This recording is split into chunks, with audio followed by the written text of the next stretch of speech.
Mas Doni ke depan biar kita enak diskusinya. Silakan. Nggak apa-apa, Mbak Ria duluan. Mas Doni masih mau foto-foto. Jadi itu pengantar sedikit dari Mas Doni dan Mbak Ria tentang ya mungkin kita bisa mendapat gambaran tentang kondisi tata kelola internet di Indonesia. Pada prinsipnya memang masalah-masalah yang diungkapkan terasa jelimet, tetapi jelimet bahasa Indonesianya apa ya? Rumit. Nah, maklum besok. Agak rumit dan mungkin juga solusi atau penyelesaiannya tidak akan bisa didapat dengan mudah. Tetapi arah ke sana dengan ini tadi yang setelah disampaikan Mbak Ria juga bagaimana multi stakeholder, bagaimana para pemangku kepentingan di bidang internet sekarang mulai aware, mulai tertarik untuk berdiskusi, duduk sama rata untuk mencari solusi bersama akan masalah-masalah, bukan masalah, tantangan-tantangan yang ada di tata kelola internet Indonesia. Oke, kita buka diskusi. Silakan teman-teman, mungkin ada yang mau menyampaikan, bukan bertanya ya, menyampaikan sesuatu atau mengungkapkan konsepnya tentang isu-isu yang mungkin teman-teman hadapi dalam aktivitasnya sehari-hari. Saya persilakan, silakan. Jangan malu-malu. Atau mungkin saya minta ke Mas Hajo dulu mungkin ya. Beliau saya kenal sebagai salah satu orang yang bergiat di bidang haki dan beliau dari Creative Commons. Nah, mungkin sedikit minta pandangan Mas Ari, bagaimana sebenarnya dari sisi haki di internet itu sendiri, seperti apa kondisinya di Indonesia? Terima kasih. Mungkin untuk soal haki di internet itu memang akan lebih banyak kalau kita berbicara topiknya mengenai hak cipta di sini. Jadi karena karya-karya yang ada di internet itu kontennya itu lebih banyak perlindungannya mengacu pada hak cipta. Nah, saat ini kita punya undang-undang baru hak cipta yang baru beberapa minggu lalu disahkan gitu, yang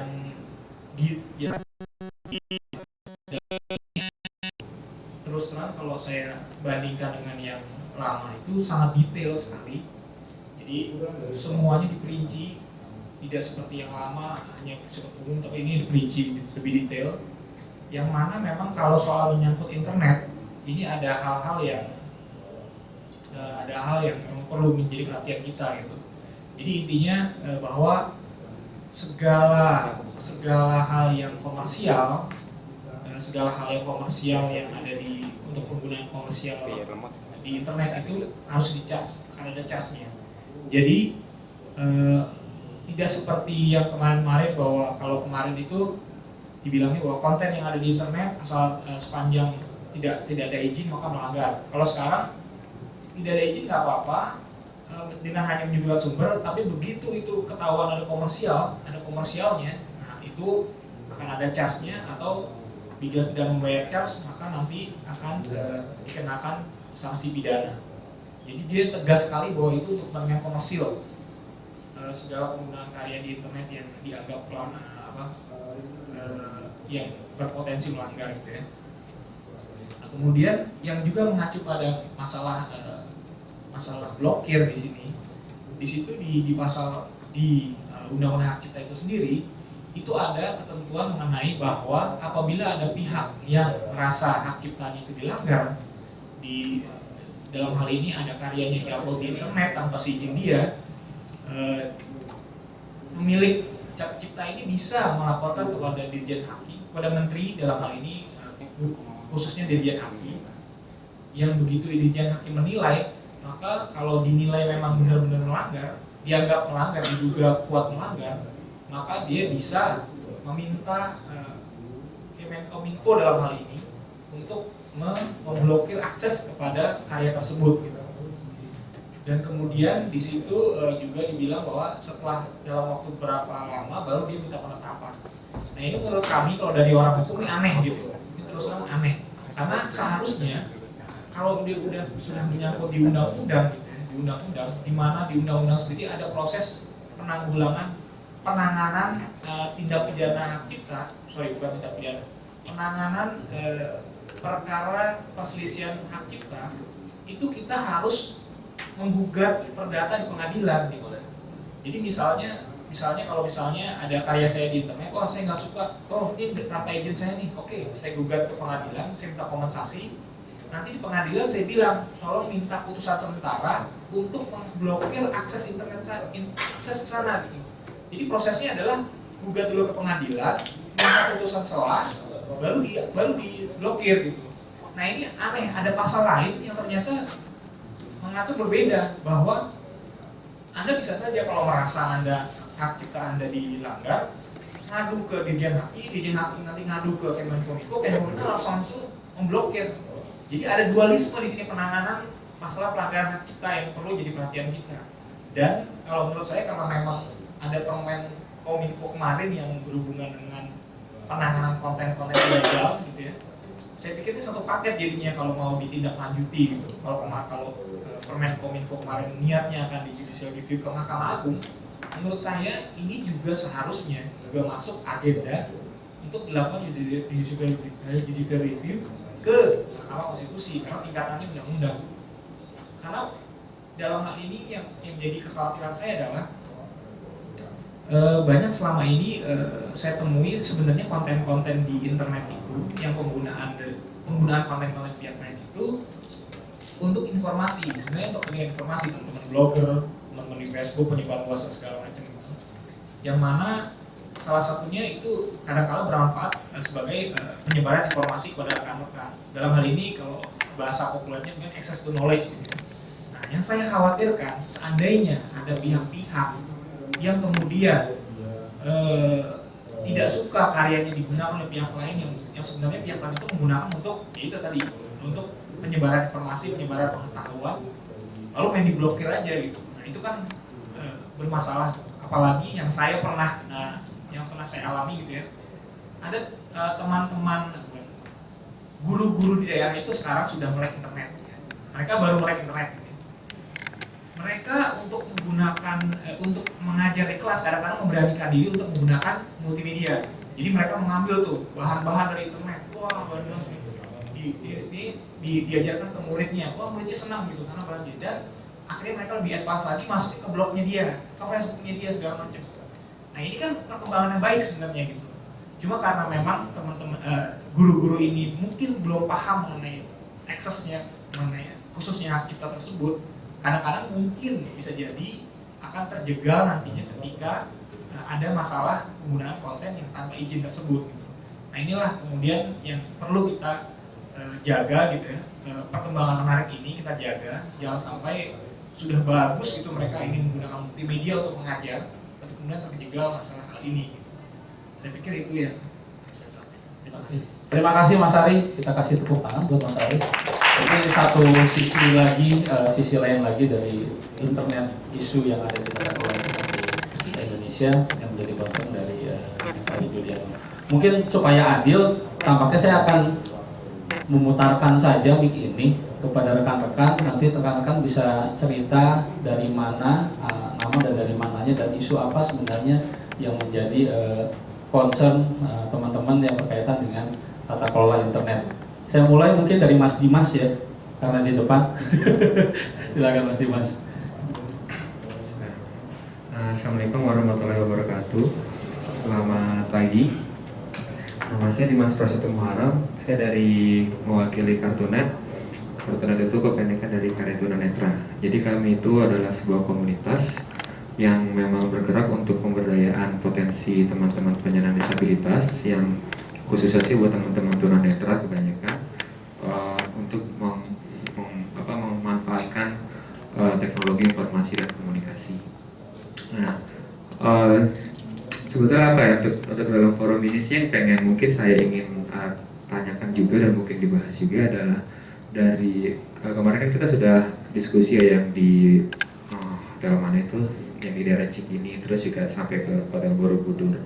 Waktu itu kan juga ada salah satu poin rekomendasinya untuk keadilan akses internet ya untuk teman-teman penyandang disabilitas atau difabel. Itu kira-kira apakah isu tersebut sampai atau ikut dibahas juga tidak di IGF yang di Turki?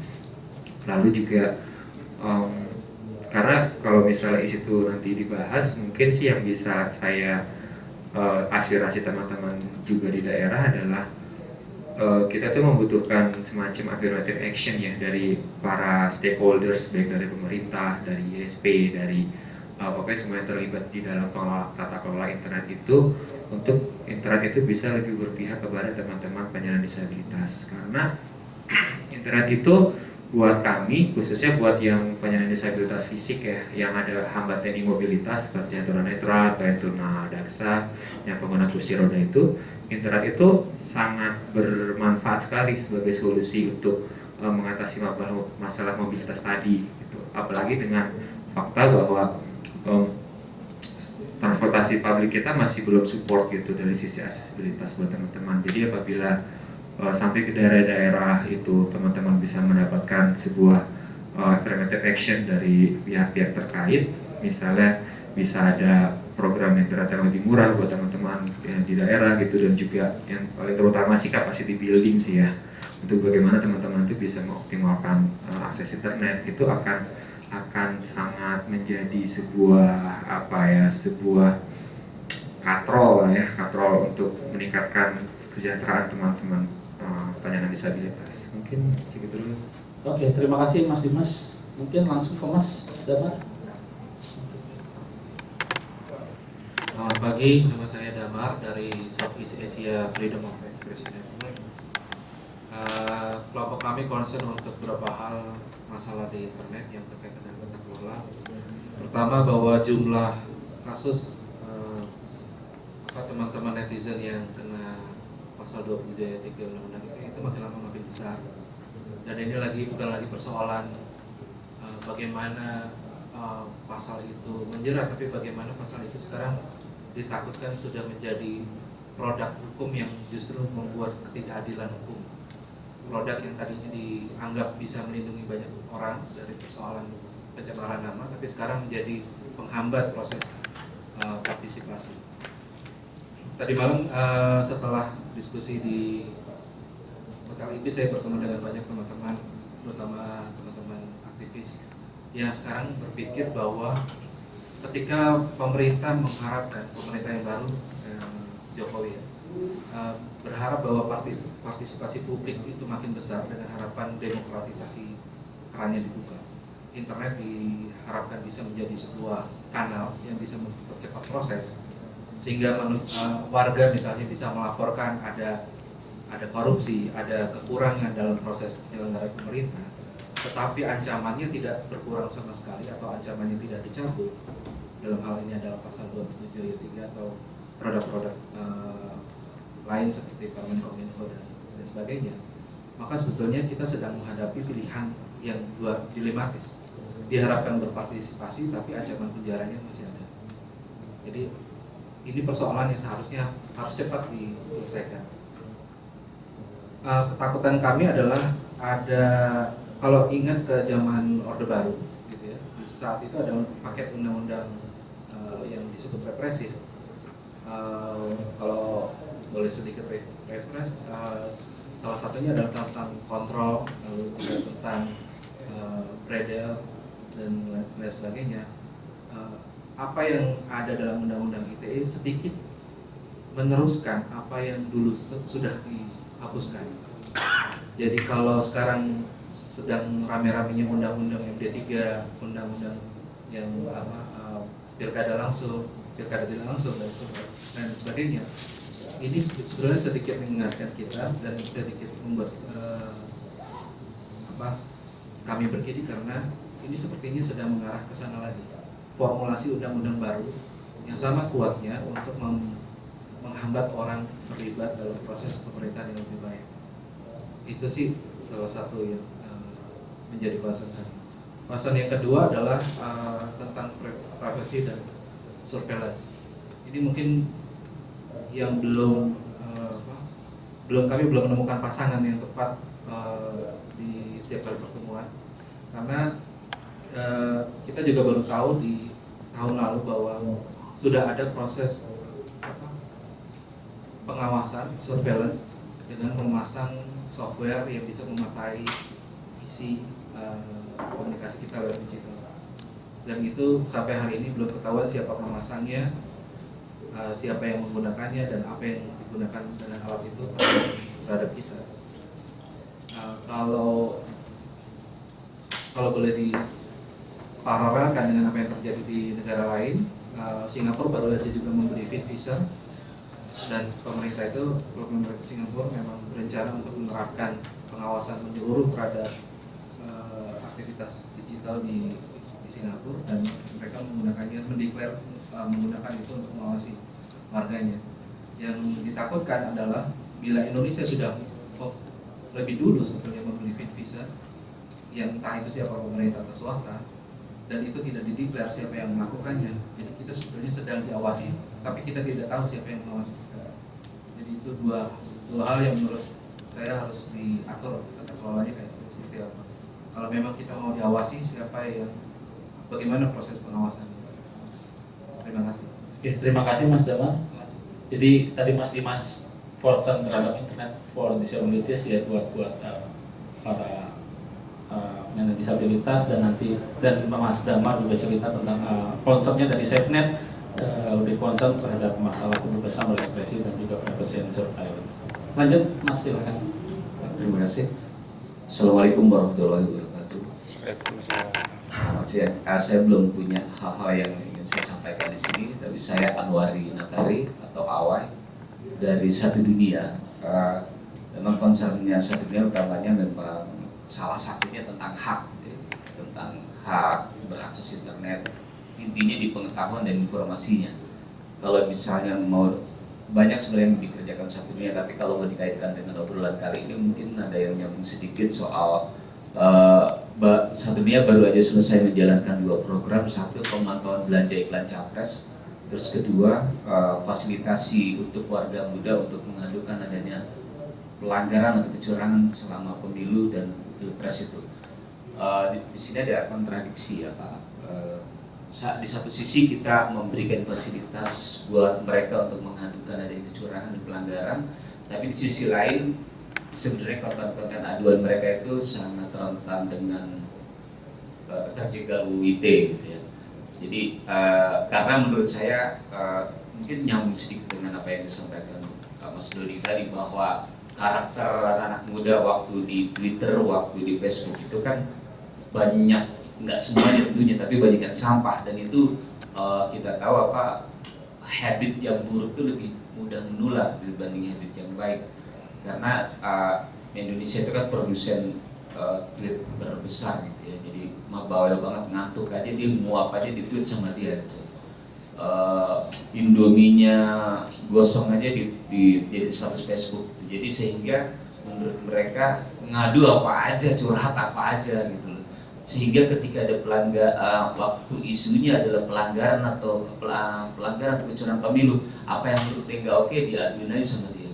Jadi bagi Satu Dunia akhirnya menyortir antara aduan yang valid untuk disampaikan ke Bawaslu itu agak susah. Jadi memang dari donornya aja udah given bahwa pemantauan dan fasilitasi untuk anak muda ini hanya di kota-kota tertentu aja yang memang akses internetnya besar, yaitu Sumatera, Jawa, Kalimantan, dan Sulawesi di bagian sini aja. Jadi Indonesia Timur nggak dibagi gitu. Meskipun aksesnya dibuka, karena begitu akses internet nggak bisa dipagari.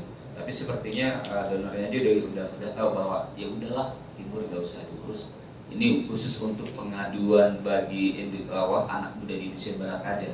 Tapi di satu sisi itu tadi, begitu dapat akses internet, pengaduannya itu banyak yang ngomel dibanding laporan. Padahal kita udah kasih tahu 5W+H-nya, terusnya kronologi cara mengadunya seperti apa gitu. Tapi tetap aja banyak yang sampah. Tapi memang itu menurut saya memang tetap harus dicoba. Kita harus tahu bagaimana caranya membangun kesempatan buat masyarakat, tapi tahu caranya supaya nggak terjerat UIT. Tapi ini teman-teman mungkin lebih tahu mata masa ya, ada mata masa, terusnya mata masa oleh Hajijak dan Satu Dunia menggelar pemilu bersih BPNJ. Kalau mata masa itu karena mereka kuat di jurnalistiknya, maka 5W perusahaan benar-benar dijaga. Sementara akhirnya kita kerjasama dengan mata masa Satu Dunia membuka kesempatan bagi anak muda tanpa banyak aturan dulu. Bagaimana sih kalau aturannya dibuka? Bagaimana karakter cara mereka mengadu kontennya seperti apa? Ya kalau menurut kami ya memang banyak yang harus divalidasi, sehingga daftar aduan yang masuk ke Satu Dunia harus kita mintakan ke LBH Jakarta untuk diverifikasi ini layak diadukan apa enggak. Jadi mungkin yang bisa saya sampaikan di situ tadi, di satu sisi kita ingin memberi memfasilitasi warga dalam hal ini anak muda untuk mengadukan yang mereka lihat, karena anak muda itu kan semiskin-miskinnya dia punya smartphone gitu. Dia bisa nggak jajan di sekolah tapi dia nggak punya pulsa, dia harus eksis gitu kan. Bolehlah aku kelaparan tapi aku nggak boleh nggak eksis gitu. Nggak boleh aku nggak status update nggak update status satu hari aja bisa mati lah gitu. Jadi kesempatan itu kondisi itu kita manfaatkan untuk memberikan anak muda untuk menjadi mata bagi pemerintah Bawaslu. Itu aja palingnya. Terima kasih Mas Awi. Ini menarik tadi sebenarnya ketika Mas Damar cerita tentang kebebasan berekspresi, tapi di sisi lain juga Mas Awi cerita bahwa adanya perlu masih kayak apa ya, literasi ya dalam bersosial, dalam bermedia sosial, dalam mengungkapkan sesuatu di ranah internet. Baik, lanjut. Mungkin Mbak Anissa bisa perkenalan dulu, nggak perlu ini perkenalan juga, jadi kita saling mengenal semuanya. Baik, terima kasih. Nama saya Anissa. Saya di sini mewakili ICT Watch juga, dan kebetulan saya di sini sebagai notulen. Jadi saya di sini akan membantu untuk merangkum semua percakapan dan kegiatan yang terjadi pada hari ini. Ya, terima kasih. Selamat pagi, saya Jonathan dari Institute for Criminal Justice Reform. Untuk isunya sih saya belum bisa kasih, maksudnya belum bisa sampaikan sekarang ya. Mungkin nanti setelah kita diskusi baru kita bisa tukar pikiran. Itu aja mungkin yang bisa saya sampaikan. Oke, terima kasih Mas. Selamat pagi, kedengeran saya sudah. Terima kasih. Selamat pagi, saya Harkrisyanti Kamil dari Ikatan Sarjana Ilmu Perpustakaan dan Informasi. Saya senang sekali karena ini adalah ketiga kalinya saya berkenalan dengan IGF. Pertamanya Oktober lalu kami datang ke Bali mengikuti IGF dan kebetulan juga ada workshop Beyond Access. Beyond Access adalah kumpulan NGO dari luar. Mereka peduli bagaimana perpustakaan, terutama perpustakaan umum, memberikan akses informasi melalui fasilitas internet.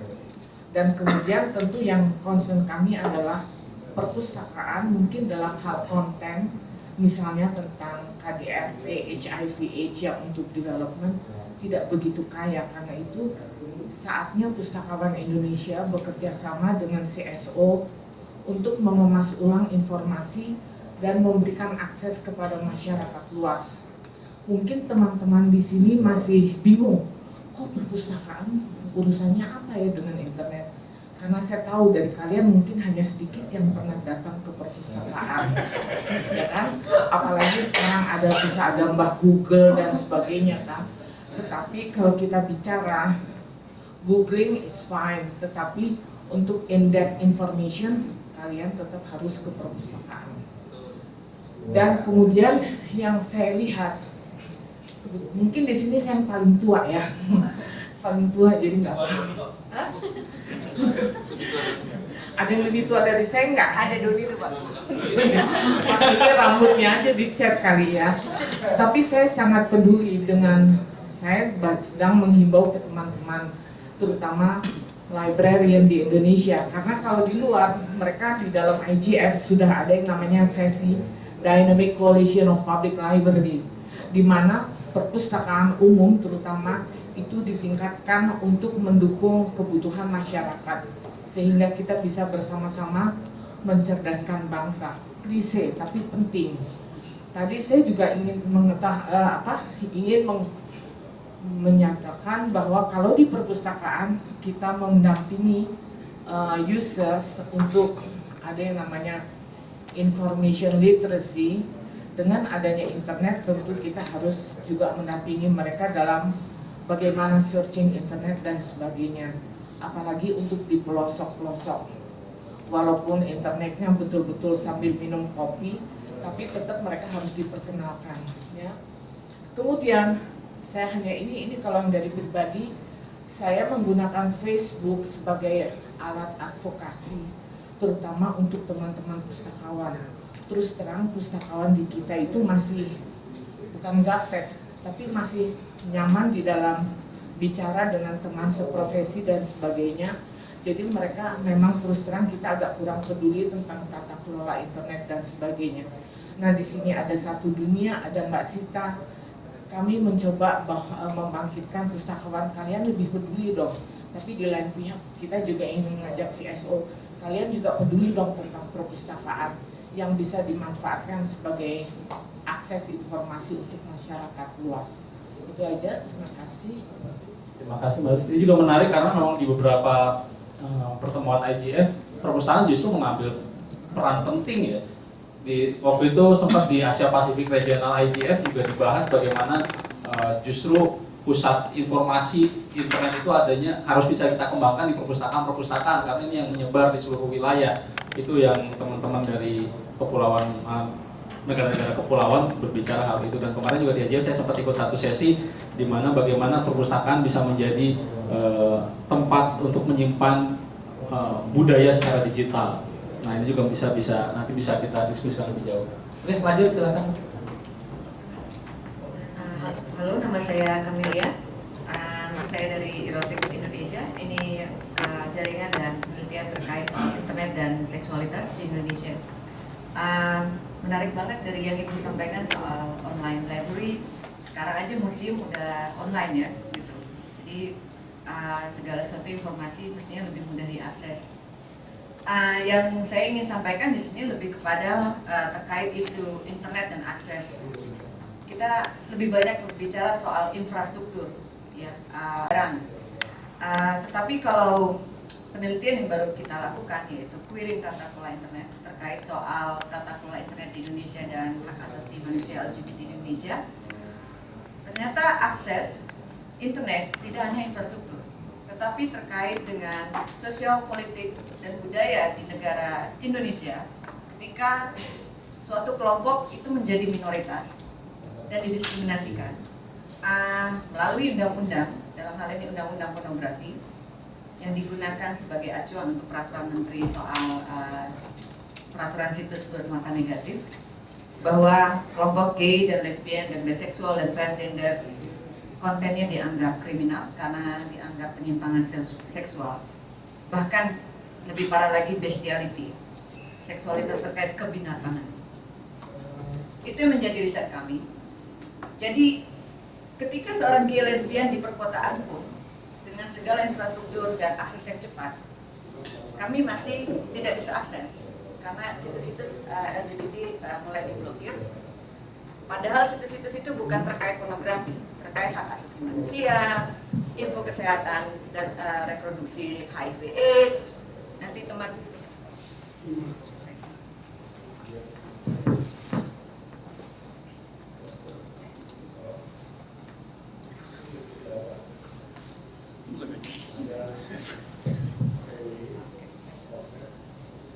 nanti ada teman dari All Voice yang menyampaikan bagaimana situs organisasi mereka yang sangat bagus itu diblokir dan tanpa ada transparansi dan akuntabilitas bagaimana prosesnya. Kita berterima kasih dengan adanya proses, pada akhirnya beberapa situs LGBT HAM internasional dibuka, misalnya International Gay and Lesbian Human Rights Commission dan juga International LGBTI Association mulai dibuka. Tapi ini kok kayak jadi buka tutup warung ya, seenaknya tutup, seenaknya dibuka. Dan kita yang butuh itu prosesnya bagaimana ya, gitu. Jadi kita ingin menantang menantang ya, apa ya? Mengajak berdiskusi teman-teman semua masalah pemblokiran dan segala macamnya itu ketika ditanyakan penting nggak sih tata kelola internet, menjadi rancu ketika multi stakeholder yang punya multi kepentingan ini siapa, dia punya power apa, dan dia kalau dalam kultur budaya masuk masyarakat yang marginal atau mayoritas.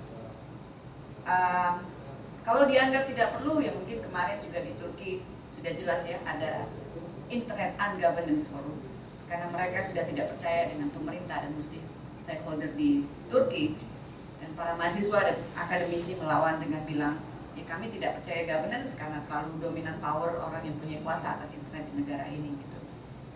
Yang terakhir juga kemarin di Turki aplikasi untuk Grindr untuk dating atau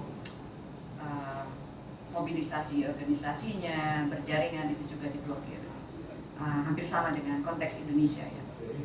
Dan yang ingin kita bahas itu adalah soal ya ketika kelompok LGBT ingin menelusuri atau melakukan penelitian ulang atau menentang dengan segala peraturan yang ada untuk pemblokiran. Kemudian di satu sisi lain kita nggak ada legal protection ya untuk LGBT.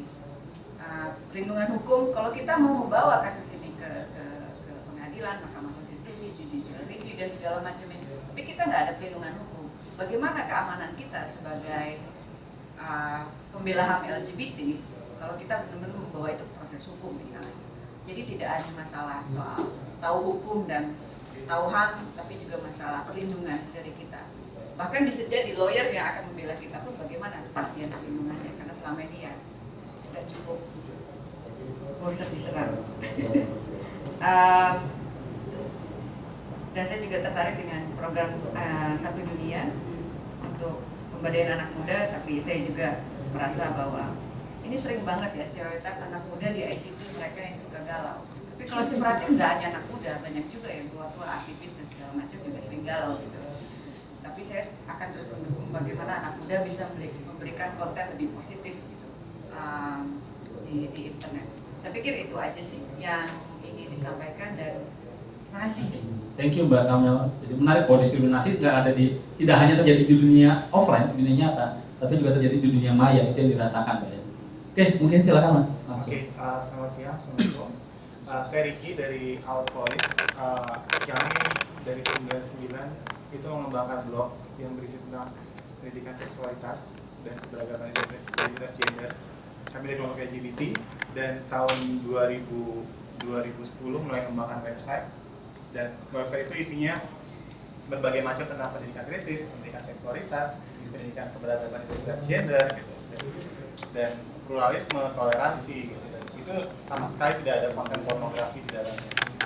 Dan kita lebih fokus pada pendidikan seksualitas karena mungkin kita merasa bahwa itu sangat penting, dan seksualitas itu sekedar informasi singkat. Seksualitas itu sesuatu hal yang pertama kali terjadi saat kita lahir, sebelum kita mengenal agama, sebelum kita mengenal orang tua kita, sebelum kita mengenal budaya. Dan dalam psikologi mungkin seksualitas itu kayak tidak hanya selangkangan ya, tapi juga soal bagaimana diri kita gitu. Mungkin psikologi bilang kalau coklat itu, kita suka coklat itu udah termasuk seksualitas gitu. Bagaimana kita ingin menjadi diri kita seperti apa gitu. Tapi norma di Indonesia kan mengekang seksualitas masyarakatnya, dan itu yang ingin kita berikan ke masyarakat. Dan sekedar informasi lagi, dasar dari pendidikan soal keberagaman identitas gender dan seksualitas, homoseksual itu bukan suatu penyakit, dan homoseksualitas itu dikeluarkan dari PPDGC, bahkan WHO juga lebih awal mengeluarkan itu. Dan kasus kita itu tahun 2012 itu diblokir oleh beberapa ISP. Awalnya kita mengembangkan pendidikan itu dari secara rating Alexa kita sempat mencapai 800 ribuan, itu cukup baik menurut kita dengan 1.200 orang yang mengakses setiap harinya, dan bahkan sempat 5.000 orang karena kita menyebarkan buku, dan buku itu juga sebenarnya udah diizinkan oleh penerbitnya, bahkan penulisnya secara langsung. Terus kita mendapatkan pemblokiran itu tidak tahu gitu, maksudnya siapa sih yang memblokir itu, apakah pemerintah, karena kan memang regulasinya nggak jelas gitu, kok tiba-tiba ISP bisa memblokir dengan seenaknya, tapi pemerintah juga tidak tahu gitu. Dan itu prosesnya sampai sekitar 6 bulan ada ya, dan Kamel juga membantu, dan dari situ kita mengalami berbagai macam kerugian dari sisi video, kita memproduksi tulisan, gitu, setiap hari kita mengakses informasi dan orang-orang jadi tidak bisa mengakses itu. Padahal itu sebenarnya sangat-sangat penting sekali. Di website kita juga ada beberapa tulisan dari akademisi yang sangat membantu sekali pemikiran masyarakat supaya bisa menjadi lebih kritis. Dan akhirnya kita mengubah menjadi suara kita. Terus soal pemblokiran sendiri sebenarnya juga untuk teman-teman gay, itu teman-teman LGBT itu menjadi sangat-sangat merugikan karena mungkin ada konten pornografi di dalamnya. Tapi dari sisi kan kita tidak hanya memblokir gitu, kita harusnya itu menjadi ruang informasi buat kita. Karena praktek dari Our Voice sendiri ada pemblokiran website 9jam. Kita memberikan secara inbox link-link berita-berita tentang pendidikan seksualitas. Dan misalnya juga soal HIV misalnya, kita walaupun di Indonesia sekarang kondisi HIV gay rendah, waria rendah, yang tinggi adalah perempuan rumah tangga yang tidak tahu informasi, itu kan sebenarnya sebagai contoh ya, kalau tidak ada informasi maka kita rentan sekali akan bencana gitu. Dan informasi adalah pendidikan itu menyelamatkan kita dari berbagai bencana. Dan terkait dengan IJF di Turki kemarin, soal pendidikan seksualitas, saya pribadi sangat suka sekali dengan isu anak muda, karena anak muda itu adalah penerus bangsa, gitu. Masuk anak-anak LGBT yang muda yang mungkin karena norma kita yang tidak ramah terhadap LGBT, akhirnya mereka ya tersingkirkan gitu dari ranah pendidikan, dari ranah pekerjaan gitu. Dan di IGF Turki itu sendiri saya fokus pada children protection. Di sana ada berbagai kasus tentang perlindungan anak gitu. Kayak contoh kasus di UK, ada anak muda namanya Eleanor, dan dia dengan baik sekali bilang bahwa kalau misalnya dengan pemblokiran, karena kan di sana juga ada kasus bagaimana ya kalau terjadi pornografi di internet cafe, di warnet gitu. Dan Eleanor bilang kalau misalnya lo ngeblokir, berarti lo melarang kita untuk mendapatkan informasi gitu. Dan balik lagi soal pornografi, saya yakin kok dengan kita memberikan informasi tentang pendidikan seksualitas, maka anak-anak itu sendiri juga bakalan menolak gitu loh, bahwa pornografi itu bisa mengganggu konsentrasi, mengganggu pikiran kita gitu. Dan soal seksualitas itu sendiri juga kalau misalnya kita lihat dari kasus Indonesia, banyak sekali terjadi perkosaan, dan itu kemungkinan sebagian besar karena mereka tidak paham seksualitasnya. Dan ada banyak anak yang diperkosa karena mereka tidak tahu akan tubuhnya, tidak tahu akan hak tubuhnya gitu. Dan kalau saya pribadi merekomendasikan sebaiknya kita ya sama-sama belajar tentang seksualitas. Saya juga mengajak bekerja sama supaya teman-teman bisa lebih paham lagi soal seksualitas, dan ada baiknya supaya di sana saya juga mendapatkan buku tentang prinsip-prinsip hak internet, dan mungkin juga menjadi acuan kita untuk menjalankan prinsip-prinsip itu dan menjadi regulasi di Indonesia. Terima kasih. Terima kasih. Menarik juga ya. Jadi sebenarnya ngomongin di internet itu konten itu apa ya, patokan standarnya itu yang disebut negatif itu yang sebenarnya menjadi acuan ya. Betul tadi sebutin ada norma-norma yang mungkin akhirnya dipakai oleh sebagian orang yang menjadi justifikasi. Kayak Our Voice misalnya menjadi sebuah situs yang dianggap memiliki konten negatif. Silakan Mbak, lanjut. Nama saya Rini, saya perwakilan dari IGF Indonesia, concern terhadap proses transparansi dan akuntabilitas untuk demokrasi di Indonesia. Kendala yang kita hadapi sebenarnya ketika pemilu di Indonesia sendiri, kita mempunyai relawan di daerah-daerah terpencil.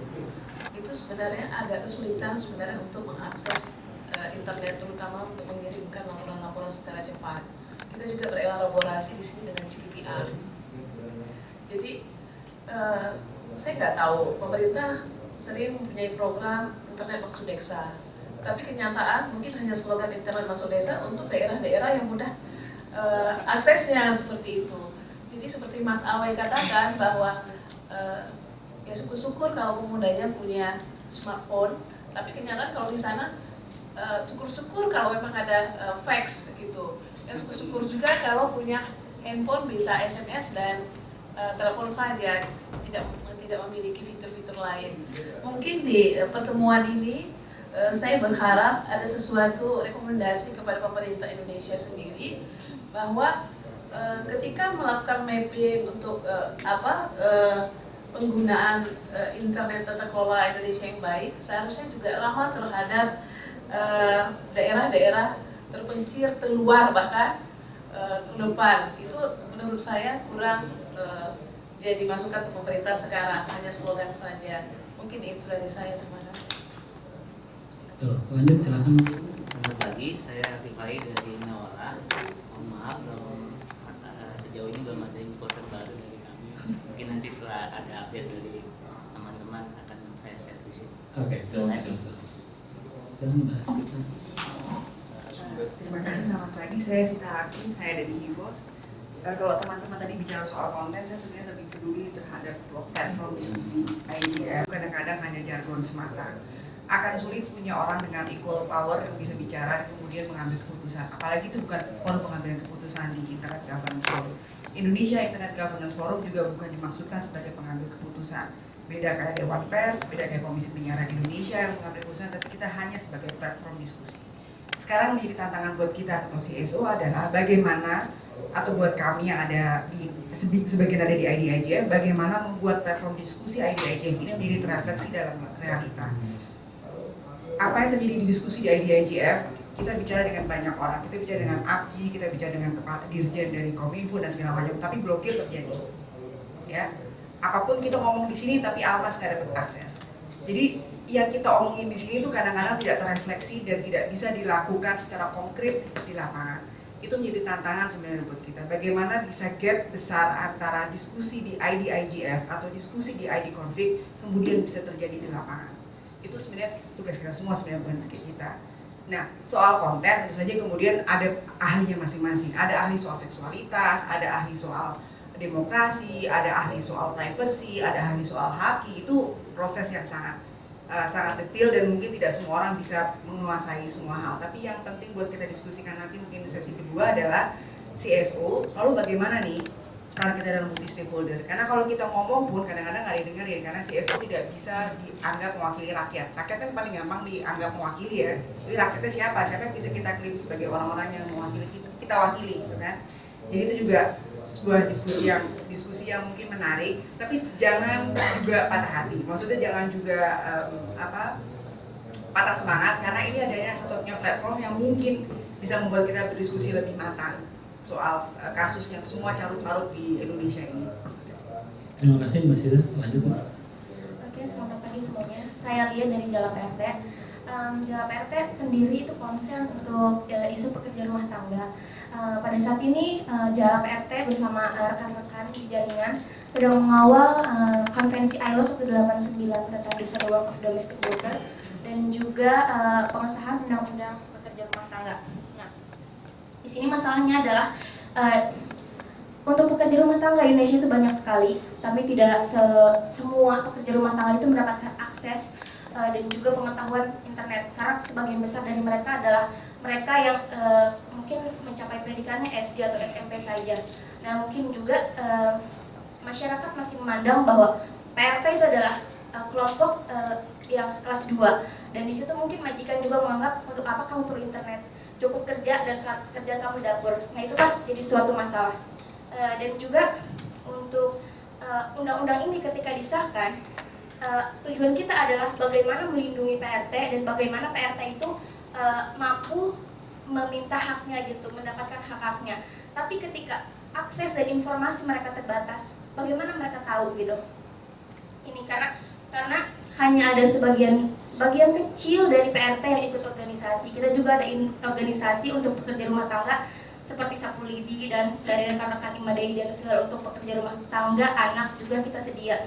Tapi itu hanya sebagian kecil yang tahu dan terlibat dan mereka mungkin bisa mengakses dan bisa mendapatkan informasi. Sementara untuk mereka yang lebih banyak dari yang tidak tahu gitu tuh. Jadi di sini mungkin tantangannya adalah bagaimana ketika undang-undang PRT ini disahkan dan konvensi ILO 189 ini diratifikasi bisa sampai kepada PRT yang merupakan tujuan utama kita gitu. Mungkin itu saja. Terima kasih. Terima kasih.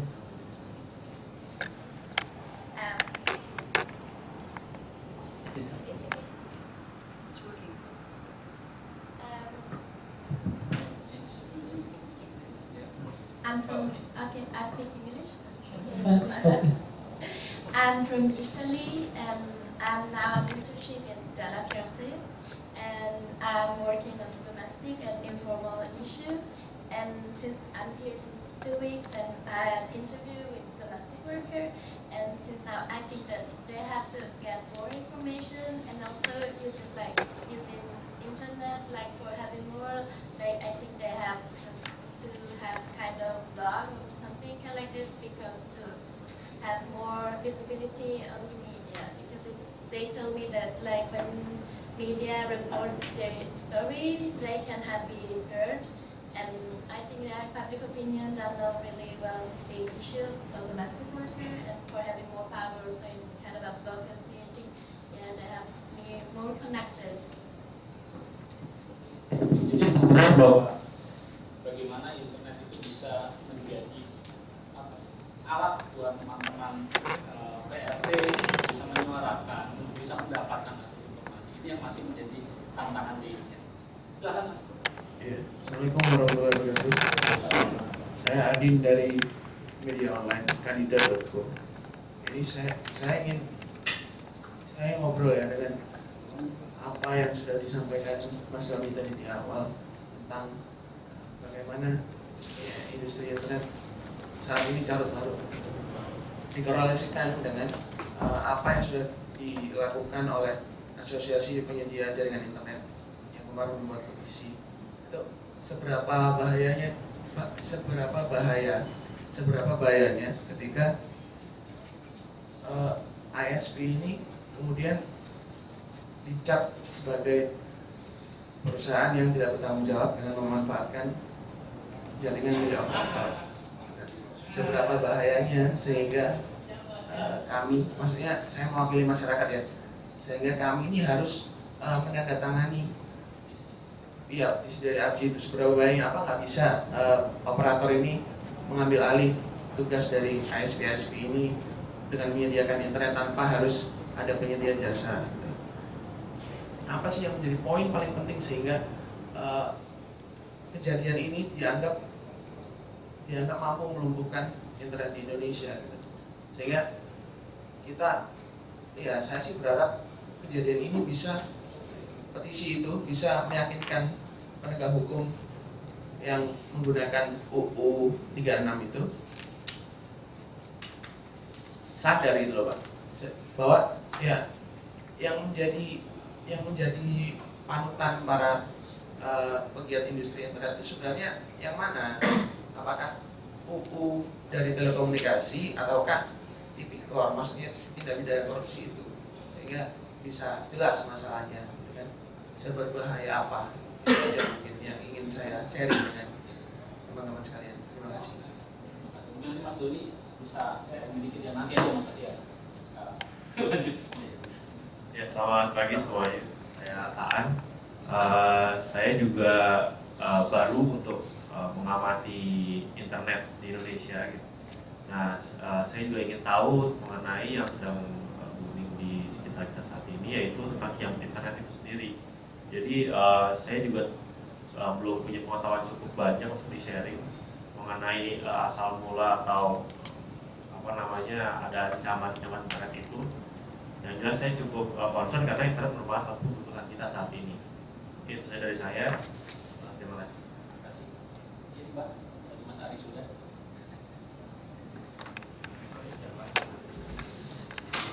Ya, saya sebenarnya lebih banyak bergerak dulu di ISP, jadi ya, terus kemudian saya karena melihat masa cukup tinggi, saya sebagai seorang ibu kemudian aktif di kesehatan ibu dan anak.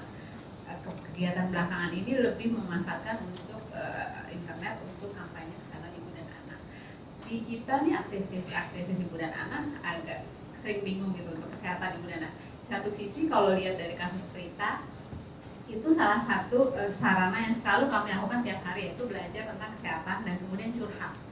Nah, agak ngerinya kan ketika curhat itu untuk belajar kemudian kena jadi seperti kasus Prita. Nah, itu yang selalu jadi pertanyaan tiap hari. Padahal kalau kita tidak mengungkapkan secara penuh, dokter-dokter kami pun tidak bisa menganalisa dengan baik. Gitu. Mungkin sih seingat saya sih ICT-WOS pernah mengundang tentang kesehatan ya, tapi mungkin agak lebih baik kalau diintensifkan dengan MKDKI. Jadi gimana cari jalan keluar ketika dokter-dokter yang ingin membantu ibu-ibu ini untuk belajar, dan ketika ibu-ibu ini yang ingin belajar dari dokter-dokter tidak tetap bisa belajar dengan nyaman dan tetap merasa aman. Seperti itu. Kemudian sedikit promosi boleh nggak ya? Karena saat ini saya kebetulan dengan ICGR minta tolong untuk dibantu menurunkan angka kematian ibu dan bayi yang kita terus-menerus semakin gagal gitu. MDGs yang sudah hampir berakhir, kita semakin tinggi kematian ibu dan bayi. Ketika kami menemukan bahwa tertinggi karena terlalu banyaknya yang menikah muda, yaitu di usia bawah 18 tahun. Kemudian untuk kami bersama ICGR membentuk koalisi 18+. Nah, kita sudah ada petisinya di change.org. Kita juga sedang maju ke Mahkamah Konstitusi. Saat ini kita sedang tahap pemeriksaan ahli. Kalau bisa teman-teman di internet bisa lebih menggaungkan. Pertama, satu untuk tanda tangan petisinya. Kemudian kami berharap semakin banyak yang bicara tentang stop perkawinan anak, jangan menikah sebelum 18 tahun. Kami berharap ABG yang menggunakan sosial media itu juga menyadari bahwa ketika mereka memutuskan untuk menikah, ketika mereka diminta atau dipaksa untuk menikah atau memutuskan sendiri untuk menikah, karena penelitiannya banyak juga yang bilang, kenapa sih kamu nikah? Ternyata bukan karena sekolah susah mbak, sementara untuk menikah kami hanya butuh untuk pandai memasak, gitu aja. Jadi, nah itu kan sangat menyedihkan. Kalau teman-teman di internet bisa bantu mengkampanyekan juga, mungkin kita bisa menyelamatkan banyak anak perempuan dari kematian ibu. Gitu. Itu aja sih. Terima kasih. Jadi bagaimana mengintegrasikan prinsip-prinsip hak asasi manusia dalam sejumlah instrumentasi hukum hak asasi manusia internasional ke dalam pemanfaatan teknologi internet. Jadi bagaimana kemudian memastikan bahwa seluruh kebijakan yang terkait dengan internet itu juga mengadopsi berbagai macam mekanisme perlindungan yang tersedia. Terima kasih Mas Walid. Mungkin belakang. Terima kasih, selamat pagi. Saya Uji dari Arus Pelangi, salah satu organisasi advokasi yang ada di Indonesia. Suara kita. Jadi Arus Pelangi lebih concern masalah kampanye dan advokasi hukum terhadap hak asasi LGBT di Indonesia. Concern saya adalah konten-konten yang ada di website Arus Pelangi berisi tentang kampanye, tentang SOGI, HAM, tentang para LGBT. Namun untuk beberapa waktu belakang ada pemblokiran yang kita nggak ngerti konteksnya, kenapa itu diblokir. Kena juga Arus Pelangi. Iya, kena juga. Mungkin untuk sementara itu. Oke, silakan lanjut. Pagi, saya Imam dari Arus Pelangi juga. Lebih menambahi lagi, jadi Arus Pelangi sendiri menggunakan internet website sebagai advokasi, dan di sini tantangannya website ini masih dianggap website sesat gitu loh. Ada kayak ini GPS soalnya. Mungkin. Jadi Jadi sering kali di email di kontak dengan HP itu selalu ada sudah masuk yang isinya ya tutup ini situs menuju neraka atau apa. Jadi oke. Iya. Gitu aja sih. Makasih. Buka Arus Pelangi untuk menuju neraka. Oke, masuk lagi. Selamat pagi, saya Roy Hitandiago dari Remote TV. Kami lembaga studi dan pemantauan media khususnya televisi. Kalau saya sebenarnya lebih ingin menyoroti masalah pendidikan, sejauh apa misalnya strategi dan upaya-upaya yang sudah dan akan dilakukan oleh kelompok-kelompok di internet, juga di IGF dan lain-lain, apa yang sudah dibicarakan mengenai pendidikan.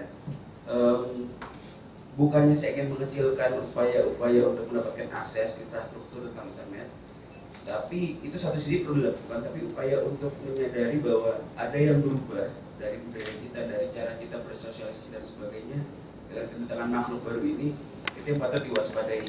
Saya ingat ketika awal-awal kita selalu kedatangan teknologi baru, kita berupaya ingin memanfaatkannya, tapi lupa untuk mengatasinya. Ketika TV datang pertama kali, ketika radio datang pertama kali, kita rame-rame berupaya membicarakan bagaimana mendapatkan akses tentang TV, bagaimana mendapatkan tentang radio, begitupun handphone segala macam. Perlahan upaya-upaya dilakukan dalam mendapatkan akses dan sebagainya, tapi lupa untuk mendekonstruksi apa yang diubah dari medium-medium baru itu. Jadi saya pikir saya justru ingin bertanya sejauh apa upaya-upaya terkait itu. Kalau kita lihat hari ini misalnya konsumsi media kita sangat buruk ya, artinya literasi media sangat kecil. Ini karena yang saya bilang tadi, banyak sekali faktor-faktor kita berupaya memanfaatkan teknologi sebelum kita mengatasi teknologi itu sendiri. Kalau di internet misalnya, banyak sekali dengan budaya digital seperti sekarang,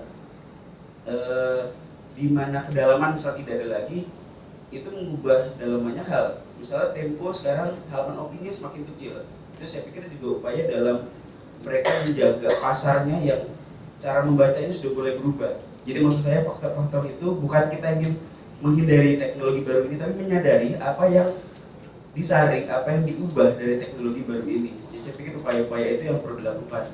Kalau selama ini saya lihat pendidikannya kebanyakan di ranah bagaimana menggunakannya, bagaimana memposting yang benar, bagaimana sebagainya gitu. Tapi kita menyadari perubahan paradigmatik apa gitu. Kurang lebih itu mungkin yang saya bisa sampaikan. Terima kasih. Menarik ini, jadi concern bersama tapi sering tidak terungkap. Apa yang ketika muncul media baru yang membuat kayak bisa disebut cultural shock ya. Oke, lanjut aja Mbak. Saya Afra dari Pamflet, sebagai sebuah organisasi yang fokus ke anak muda dan anak muda juga. Kita fokus ke riset tentang isu anak muda, kemudian mengembangkan kapasitas organisasi anak muda dan memelihara jaringan organisasi dan komunitas anak muda di seluruh Indonesia. Sebenarnya programnya menarik juga, tadi sudah dibahas juga sedikit tentang anak muda dan internet. Tapi satu hal yang menarik yang waktu itu Pamflet terlibat dalam pengembangan PJMN Bappenas khusus untuk anak muda, itu ada salah satu bagian tentang teknologi informasi dan internet gitu. Kemudian di situ di dalamnya itu ada berbagai kementerian, ada kementerian Kominfo, ada Kemdikbud dan beberapa kementerian lain. Tapi yang lucu bagaimana kita melihat pemerintah melihat anak muda dan internet itu bukan hanya cuma soal galau gitu dan soal kontrol yang ingin mereka lakukan dan permasalahan yang terkait dengan anak muda itu, mereka hanya melihat bahwa anak muda ini salah satu kelompok yang diduga paling banyak mengakses pornografi misalnya. Kemudian bagaimana, saya juga nggak ngerti sih waktu itu Bappenasnya juga ketika mereka membuat beberapa komunitas mereka kayak membuat suatu hubungan antara tawuran pelajar itu salah satu penyebabnya karena tidak ada penguatan nilai moral dan etika yang sebenarnya bisa dilakukan lewat internet. Itu agak nggak nyambung sih sebenarnya, cuman iya makanya ada hal yang lucu juga gitu ketika melihat bagaimana mereka, baik Kominfo sendiri waktu itu presentasi juga melihat hubungannya anak muda dan internet itu. Mereka tuh cenderung melihat sisi negatif dan tidak mengupayakan di sisi positifnya, dalam artian waktu itu Pamflet juga menawarkan selain anak muda sebenarnya bisa daripada kita mikirin soal blokir dan pornografi terlalu fokus ke situ dan sebagainya dan menyalahkan anak muda mengakses informasi atau terlalu attach ke internet, itu nggak bisa disalahin juga. Apalagi kalau anak SMA sekarang mereka emang udah dari umur 4-5 tahun aja udah pegang handphone dan sebagainya. Tapi selain pendidikan literasi media, literasi digital, bagaimana sebenarnya mereka itu misalkan di sekolah sebenarnya ada pelajaran TI juga kan, teknologi informasi, tapi mau dihapuskan dan sebagainya, persoalan yang kemarin sempat diadvokasi juga. Padahal di situ sebenarnya bisa juga menjadi medium untuk mengajarkan anak muda tentang, terutama anak-anak sekolah, tentang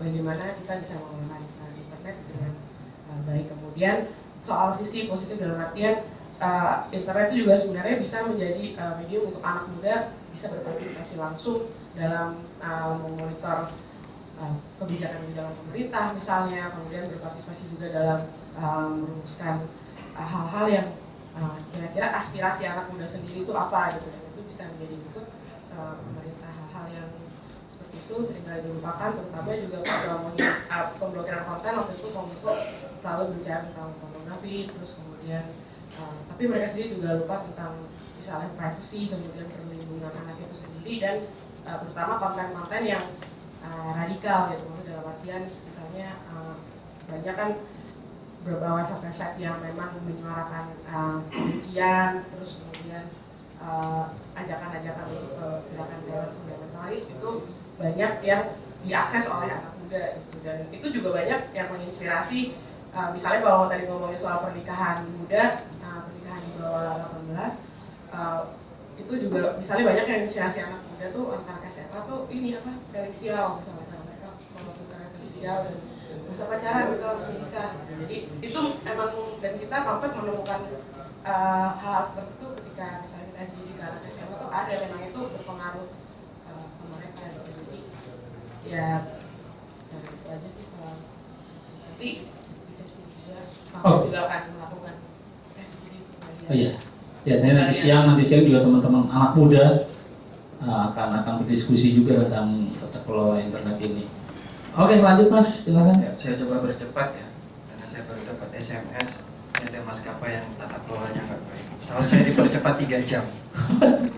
Jadi itu nggak interaktif, saya nggak bisa komplain apa. Jadi, ya. Saya perkenalkan, nama saya Ahmad Muharram, saya dari JRI Yogyakarta. Saya sebenarnya hadir ke sini karena ketertarikan sebagai GSO ya. Jadi apa yang teman-teman sampaikan dan menyambung pendapatnya Ibu Sinta Laksmi tadi, bahwa secara konten memang sangat banyak dan masif menurut saya tentang tata kelola internet. Tapi saya coba melihat secara pengalaman empirisnya kami berteman dengan komunitas itu seperti apa yang berhubungan dengan internet. Sebenarnya kemarin saya minggu lalu baru dari Lombok Tengah ya, baru menyiapkan sebuah mainan baru buat teman-teman. Jadi ada persoalan banyaknya program-program, tidak hanya sistem tata kelola, tapi program-program pemerintah itu yang masih terkesan kalau disampaikan oleh teman-teman di sana itu hanya sebatas ikut-ikutan menjadi tren. Kalau sistem pemerintah sudah online, itu seolah-olah sudah grade-nya lebih tinggi.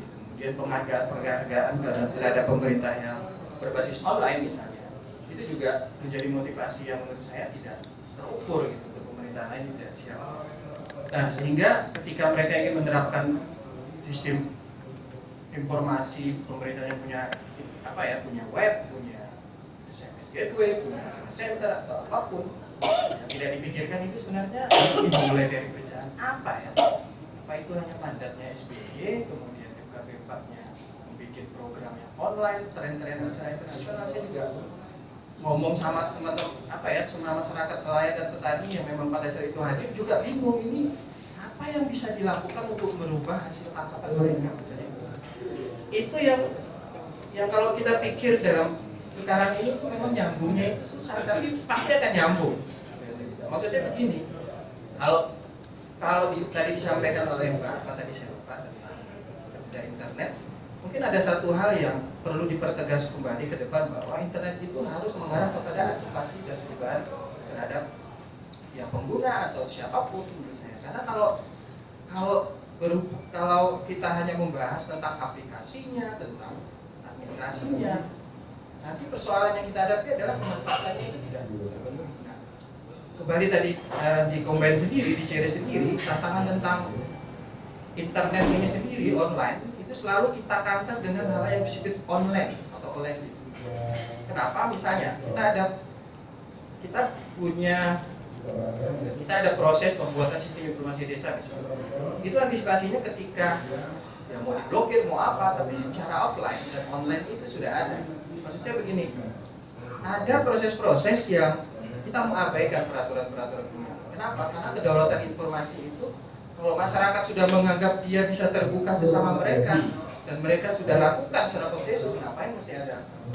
Misalnya takut di blok, bukan di blokir, takut di sweeping oleh pemerintah informasinya. Dulu mereka tidak sesuai dengan perundang-undangan. Karena apa? Kalau sudah diundang-undangkan itu sudah terkesan sudah masuk dalam dunia mekanis, birokratis, dan itu jangkauannya juga orang-orang yang punya kekuatan politis. Terus terang, mungkin pembicaraan tentang undang-undang ITE dan sebagainya itu kalau tidak punya gerbong politik yang kuat, wah, saya pikir sama halnya dengan RUU yang baru disahkan secara siluman itu. Jadi itu yang terakhir menurut saya adalah bahwa masyarakat ini seharusnya perlu dilibatkan dengan kajian-kajian yang cukup menurut saya cukup partisipatif gitu. Jangan sampai bahwa yang kita bicarakan ke depan tentang bagaimana civil society ini antara pemerintah dan stakeholder terutama kepada masyarakat yang tanda petik kata Bu Sita tadi itu juga benar-benar terwakili gitu. Dan saya kurang setuju kalau berbicara internet itu yang kita bicarakan adalah hanya hal-hal yang potensial untuk mendukung internet. Tapi kita tidak menyiapkan strategi-strategi apa buat teman-teman di remote area. Persoalan bukan dia secara online, tapi dia juga paling tidak mendapatkan informasi bahwa ada internet tuh. Misalnya saya ketemu kemarin di daerah daerah Lombok Tengah itu, ibu-ibu dan bapak-bapak yang sedang melakukan diskusi dengan sama mereka pikir ngapain perlu internet ya, ngapain perlu kita di online kan? Kita sudah musyawarah besok pukul gong ketemu sudah selesai. Tapi permasalahannya sudah mulai ada perbedaan-perbedaan sendiri. Maksud saya yang perlu dipikirkan ke depan internet Indonesia itu adalah bisa mengakomodir mereka-mereka juga yang tidak memanfaatkan internet. Ya. Saya pikir itu singkat, biasanya tidak. Oke, silakan. Dari mana? Siapa dari mana dan concernnya apa, Pak? Bukan obrolan. Maaf, saya baru datang. Selamat, saya Dia Setiawati dari Perludem. Concern di bidang internet sebenarnya yang menjadi isu yang menjadi ya isu di bidang internet yang menjadi concern dari organisasi. Ya. Sebetulnya kalau di organisasi saya lebih concernnya di bidang pertama open data, open governance, karena kita punya program namanya API Pemilu. Itu kita membuat database untuk data-data pemilu di Indonesia secara keseluruhan, dan sekarang juga kami melihat bahwa sudah ada gerakan global terutama di tingkat nasional untuk penyediaan data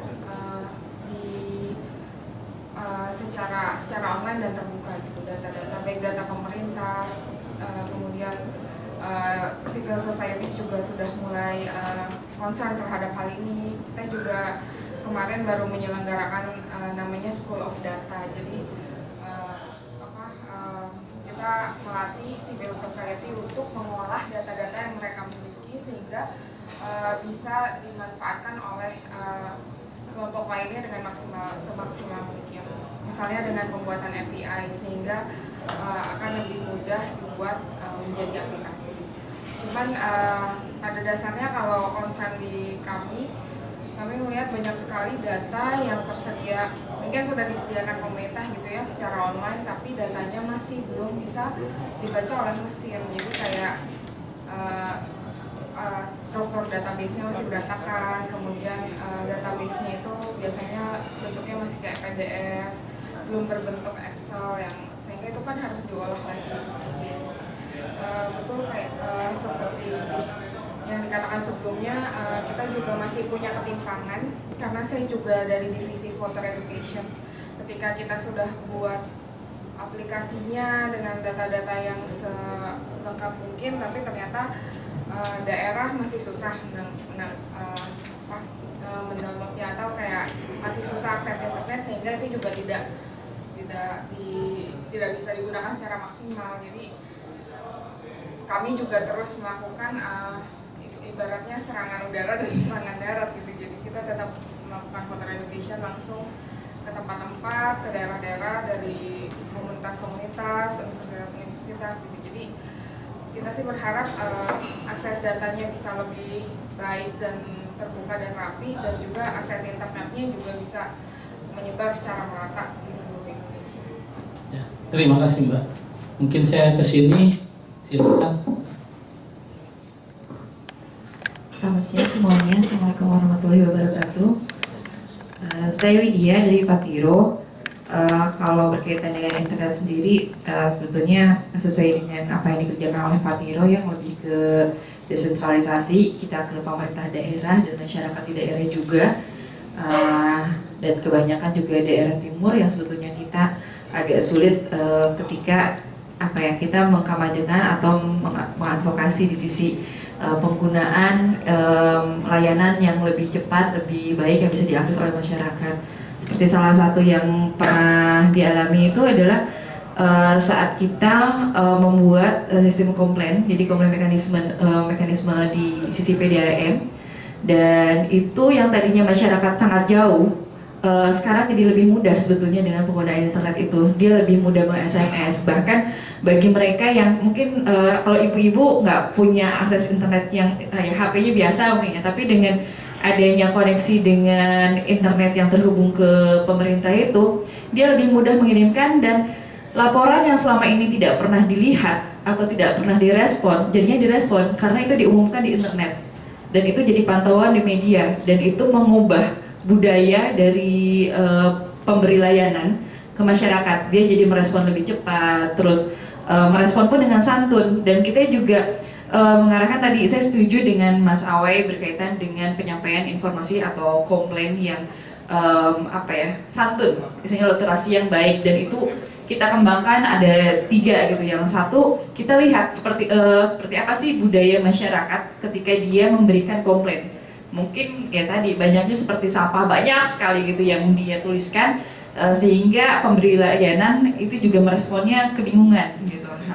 Kemudian kita juga lakukan hal kedua, yaitu dengan memberikan sekian pertanyaan dari beberapa SMS, tapi keluhannya adalah ini membuang biaya gitu karena SMS beberapa kali. Nah, kemudian tawarkan lagi, dibuatlah dengan sistem yang lebih terstruktur, jadi dia bisa mengirimkan ke internet baik lewat website ataupun lewat HP ke pemberi layanan. Namun itu juga bahwa budaya di kita belum terbiasa dengan satu format yang sebetulnya memudahkan. Dengan satu kali kirim, dia dapat menginformasikan, dia dapat respon lebih cepat gitu. Jadi memang ada banyak hal ya terkait internet sendiri, ya masyarakat kita juga harus dicerdaskan bagaimana sih menggunakan internet yang santun, efisien gitu, sehingga kedua-duanya baik pemerintah ataupun kita juga masyarakat khususnya bisa terlayani dengan baik gitu. Dan khususnya untuk daerah timur itu kesulitan mendapatkan jaringan. Jadi di satu kota pun dari 7 kecamatan tidak semua mudah. Yang mudah itu hanya yang terletak di mungkin pusat kotanya ya. Sementara yang lain di pinggiran pantai gitu. Nah, itu agak susah jaringan internetnya. Dengan service provider yang berbeda-beda kita pernah coba gitu. Dan itu masih terkendala. Kota, kita belum bicara ke desa ataupun yang di pelosok sana ya. Begitu. Ya, terima kasih. Terima kasih. Mas, langsung. Saya Nardo dari JIPD. Isu atau minat lembaga kami di bidang inovasi, kebijakan dan tata kelola. Kami lembaga riset. Karena concernnya sudah terlalu banyak, saya rasa saya tidak perlu menambahkan. Iya, saya Purnama dari Satu Dunia, temannya Mas Awai, dan juga dari Lembaga Ilmu Pengetahuan Indonesia. Menambahkan yang Mas Awai tadi, yang tahun ini kita juga memantau belanja iklan capres. Jadi kita menggunakan internet sebagai media untuk memberikan edukasi publik mengenai transparansi dari apa yang dilakukan oleh para calon presiden kemarin. Jadi kita melakukan observasi secara langsung dari media-media, ada 3 media yaitu televisi, kemudian radio dan media cetak yang kemudian kita publish di iklanCapres.org yang kita bangun supaya masyarakat umum juga bisa melihat. Jadi dan selain itu data itu tadi juga terkait dari Perludem ya Mbak, bahwa data yang kita hasilkan juga di-share bagi teman-teman dari masyarakat sipil lain yang akan menggunakan. Jadi kalau saya lihat di sini bahwa internet bisa digunakan sebagai kontrol dari apa yang dilakukan oleh pemerintah, kemudian juga dari kemarin aktor pemilu kemarin. Jadi ini sebagai media pengawasan. Kita mengajak bagaimana transparansi ini bisa istilahnya digulirkan. Karena kan kalau dengan internet lebih mudah orang untuk mengakses, lebih mudah orang untuk melihat. Ini yang kita kemarin sosialisasikan juga sebetulnya. Kemudian kebetulan saya baru dari pagi ini dari Surabaya, kemarin dari Madura, dari daerah Sumeneb, daerah pantai. Menarik sekali kemarin tadi cerita bahwa di masalah akses. Kebetulan tahun ini saya di LIPI juga melakukan kajian mengenai industri rumput laut. Jadi dan kebetulan banyak ke daerah-daerah yang akses internet itu tidak ada. Dan kalau di sana saya melihat banyak potensi lokal hadir di sana. Banyak orang-orang yang walaupun pendidikannya mungkin kita anggap rendah pada SD atau SMP, namun mereka memiliki kemampuan inovasi ya sebetulnya, bisa membuat apa, namun terkendala kemana mereka menyalurkan. Jadi yang terjadi adalah ada pihak ketiga yang memanfaatkan mereka karena mereka tidak memiliki akses terhadap yang luar gitu. Nah ini yang saya temukan. Jadi di mana ketimpangan informasi akibat salah satunya karena mereka tidak memiliki akses internet ini menjadi hambatan daerah-daerah pinggiran itu menjadi tidak berdaya, dan secara ekonomi mereka juga kita lihat istilahnya dianggap di bawah garis kemiskinan. Padahal kalau kita lihat mungkin mereka bisa hidup layak dengan apa yang mereka miliki. Kebayang alam Indonesia yang sangat kaya. Contohnya misalnya kayak industri rumput laut, menarik ini kasusnya. Indonesia sebagai negara penghasil rumput laut terbesar di dunia, tapi mereka tidak bisa mengoptimalkan apa yang mereka miliki. Karena pada saat mereka dapat, mereka harus menjual. Karena di sana ada menarik adalah ada industri rumahan yang sebetulnya bisa sudah terbiasa ini, namun mereka tidak bisa memasarkan. Nah itu salah satunya itu adalah karena mereka tidak tahu pasarnya kemana. Jadi tiba-tiba ada datang orang katanya dari kota besar, pas lihat ini mereka ambil, dan harganya kalau kita lihat itu sangat-sangat murah.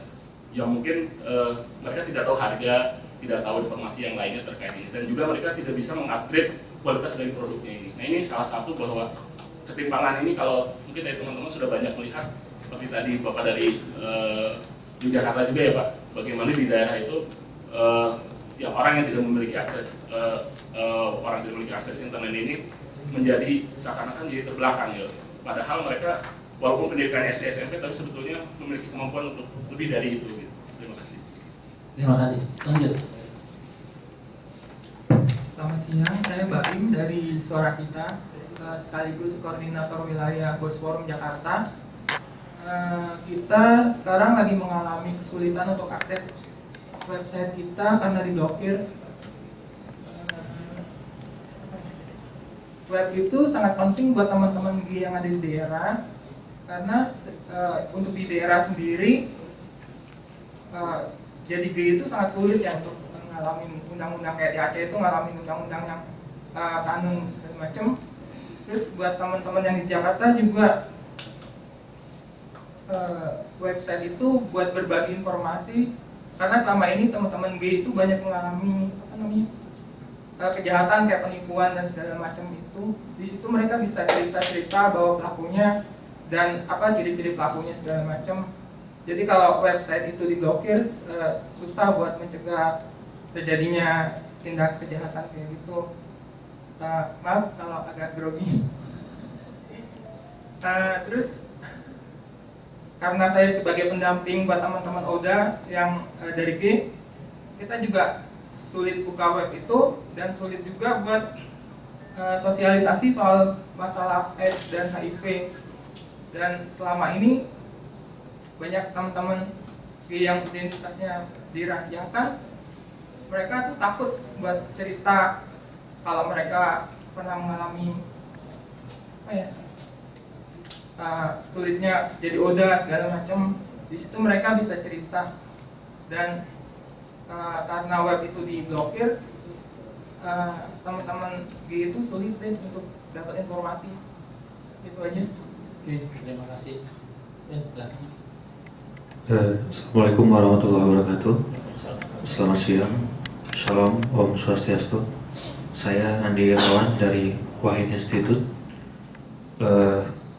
Bicara soal tata kelola internet, kami di Wahid Institute juga tentu memiliki kepentingan yang besar dalam mengampanyekan pluralisme dan toleransi. Dalam 2-3 tahun terakhir ini Wahid Institute agak lebih concern pada kampanye keberagaman kepada anak-anak muda, generasi muda dari SMP sampai SMA. Jadi ada beberapa program yang sudah dirancang, misalnya kampanye ke pesantren-pesantren, dan juga baru-baru ini di launching sebuah game, board game yang berisi penerjemahan dari 5 sila Pancasila dan mengajarkan keberagaman. Kenapa kami menyasar generasi muda? Karena menurut Lembaga Kajian Islam dan Perdamaian Lakib dari tahun 2011 bahwa dari 1000 siswa yang di survei, hampir 50% itu setuju untuk melakukan tindak kekerasan atas nama agama, segel rumah ibadah, membakar rumah ibadah, dan hal-hal lain. Dan kemudian tantangan yang kami hadapi adalah dalam sekarang ini semakin gencar arus informasi mengenai penistaan atau penyebaran kekerasan, misalnya video-video pemenggalan kepala oleh ISIS dan penistaan-penistaan agama yang lain, dan informasi ini sangat mudah dikonsumsi oleh anak-anak, oleh generasi muda tanpa filter ya. Kemudian muncul media-media yang yang bisa dikatakan tidak bisa diikuti, seperti Ar-Rahmah, Voice lah. Maaf kalau di sini ada yang berafiliasi dengan media-media seperti itu. Video-video yang ditampilkan di mereka itu sangat mudah diakses dan tanpa filter. Kasihan kalau anak SMP lihat video-video dipenggal, dan kemudian mereka bisa berbagi dengan gratis dan sangat cepat ya. Jadi ini salah satu tantangan yang kami hadapi dalam berkampanye toleransi dan keberagaman kepada anak-anak. Terima kasih, salam. Terima kasih. Yang di belakang 2 yang baru datang, saya minta juga ikut memperkenalkan nama dan juga dari mana serta concern apa yang terkait dengan itu. Ya, saya baru datang karena memang berencana menyusul. Saya Rata Wijayono dari Komben. Dari Komben sudah ada yang mewakili sebenarnya, Mas. Itu Pak. Sudah begini, masalah. Jadi saya di Komben Jogja, kebetulan kalau yang saya kerjakan di Komben mengembangkan sistem informasi desa. Jadi inisiatif berbasis open source, mengembangkan aplikasi untuk tata kelola pemerintahan desa, tetapi nanti dihubungkan juga dengan media-media komunitas yang ada di komunitas. Itu aja. Terima kasih. Baik, saya Manuel dari media SODD. Cuma mau mengikuti perkembangan internet dan sekaligus meliput acara ini. Kemarin yang penting akan jadi ini. Terima kasih Mas. Mas Asep nanti ya sekalian, karena sesi kedua ada beliau juga akan tampil, mungkin saya langsung ke Mas Doni buat apa ya, bukan menyalihkan ya, tapi mungkin melihat isu-isu yang muncul dari teman-teman tadi, seperti apa sebenarnya tata kelola internet, melengkapi dengan paparan di awal tadi. Saya bukan kegongin ya, bukan berarti saya mensamari juga, saya cuma mau mencoba merespon, dan mungkin nggak lama karena habis ini nanti ada sesi yang lebih menarik lagi, kita lihat dari konteks global. Nanti ada Mas Wahyudi, Mas Asep, sama Mbak Amel, nanti fasilitasinya Mbak Sita. Cuma saya mau merespon berapa nggak kayak sholat Jumat, saya pindah pikir aja kayak Jumatan, kayak sering aja. Jadi ada beberapa catatan. Jadi misalnya begini teman-teman, kan pasti bertanya, terus kita ini ngapain? Jual apa? Gitu kan? Itu tadi Mbak Sita sudah menjelaskan, saya cuma meng-highlight lagi, jadi kita ini ngumpul ini sejuk apa? Nah, ada beberapa contoh yang menarik. Ternyata setelah kita berjejaring, setelah kita berdiskusi dan kita saling kenal, kita bisa saling bantu. Ujung-ujungnya kita saling bantu. Misalnya dulu pernah teman-teman LGBT Mas siapa tuh Toyo, terus yang diblokir dan segala macam, terus marah-marah di Facebook. Untung saya berjejaring dengan Mas Bayu Murti ceritain ini ada marah-marah. Kebetulan saya berjejaring dengan teman-teman AJI, Asosiasi Penyelenggara Jasa Internet Indonesia, dan kemudian kita ya sudah yuk kita ketemuan. Satu Mbak Kamal juga ikut ketemuan. Ternyata oh kasusnya kayak gini. Ternyata ISP misalnya memblokir karena perintah Kominfo dan seterusnya. Kemudian langsung ditindaklanjuti dan ada beberapa kasus bisa langsung diselesaikan. Artinya apa? Ini proses teman-teman, bahwa dialog ini bukan berarti kemudian cuma ajang curhat dan kemudian tidak ada berkelanjutannya, enggak. Karena kita ini pasti akan terus, kita secara parsial atau secara bersama-sama ini kan pasti akan ketemu dengan mitra-mitra pengambil kebijakan atau penyusun kebijakan. Yang kita dorong adalah seperti itu. Contoh misalnya kami dan beberapa teman-teman itu kalau ngobrol misalnya dengan Kominfo, kita akan selalu sodorkan isu-isu yang menjadi concern teman-teman civil society di banyak hal. Dan pada saat mereka mengundang diskusi FGD, kita akan selalu menyodorkan nama-nama teman-teman yang memang kita sudah berjaringan kita bilang ini tolong dong diundang juga. Waktu itu saya senang ada Mbak Afro bro.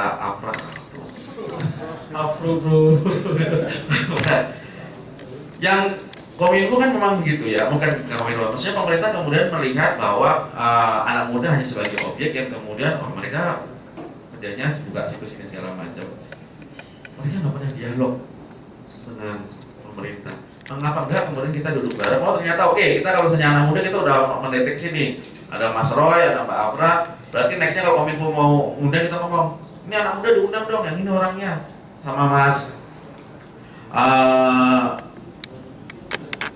siapa? Mas Dimas. Aduh, orang tua susah. Bukan, kalau udah tua ada susah ingatan. Jadi itu teman-teman. Jadi ini kita bicara masalah berjaringnya. Jadi mudah-mudahan kita masih bisa terus. Makanya kemudian Civil Society Network for Internet Governance ini ujung-ujungnya adalah mendorong kita semua untuk bisa duduk setara kapasitasnya, memahami isu, tidak harus detail karena itu akan sangat rumit sekali. Tapi kita tahu bahwa kita, seperti saya mengekoi Mbak Sita, kita punya platform, kita punya kapal di sini yang kemudian pada saat berhadapan dalam konteks positif dengan pemerintah, apalagi pemerintah baru, kita udah tahu bahwa kita punya aliansi, kita punya jejaring, punya teman-teman yang fokus di bidangnya masing-masing. Ini yang penting. Kemudian saya mencoba melihat beberapa dengan cepat, misalnya dengan Jala PRT, menurut ICTO kita pernah bikin workshop dengan teman-teman Jala PRT dan menarik kan, kita juga mikir ngapain ada Twitter, saya follow Twitter Jala PRT dan Jala PRT beberapa kali ngapainnya, terus pertanyaannya memangnya pekerja rumah tangga pakai Twitter kan masih terbatas. Waktu saya ngobrol sama Jala PRT waktu kira-kira setahun lalu masalah bikin workshop, saya baru ngerti targetnya adalah nggak harus langsung pekerja rumah tangga, tetapi mereka yang menggunakan jasa pekerja rumah tangga. Jadi ibu-ibu gitu ya, Mbak Sita misalnya ada yang membantu asisten rumah tangga gitu. Oh ternyata hak pekerja rumah tangga seperti ini. Jadi model-model ini ternyata nggak pernah kepikiran sama saya. Kemudian petisi itu penting teman-teman, bahwa tapi kalau saya melihat bahwa keberlanjutannya kemudian Jumokonya itu menjadi penting. Saya sih sudah kemarin menyampaikan konten saya di acaranya Elsa. Kalau kita banyak petisi itu bagus, tetapi kemudian kalau banyak petisi dan kemudian tidak ada keberlanjutannya, nanti berikutnya orang jadi bingung mau ikut petisi, nggak ada ininya gitu. Jadi teman-teman di sini saya coba mengajak bertanggung jawab lah sama yang kalau itu sudah inisiatif petisi maka harus dituntaskan mau sampai mana gitu. Terus kemudian aksesibilitas Mas Dimas, ya ada dibahas di IGF di global, itu ada di situsnya. Di IGF global itu ada di websitenya transkripnya. Bisa bantu Mas?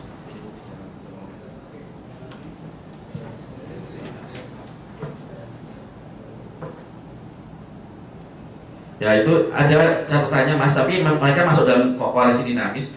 Jadi gini teman-teman, bahkan di Internet Governance Forum atau platform diskusi yang di global pun, disabilitas ini yang saya baca di catatan yang di IGF yang di Turki itu kan ada itunya, mereka masih terbatas pada aksesibilitas untuk menuju ke lokasinya yang ramai. Ini gimana? Karena bahkan yang paling dasar, bagaimana mendapatkan informasi bagi aksesibilitas itu masih susah.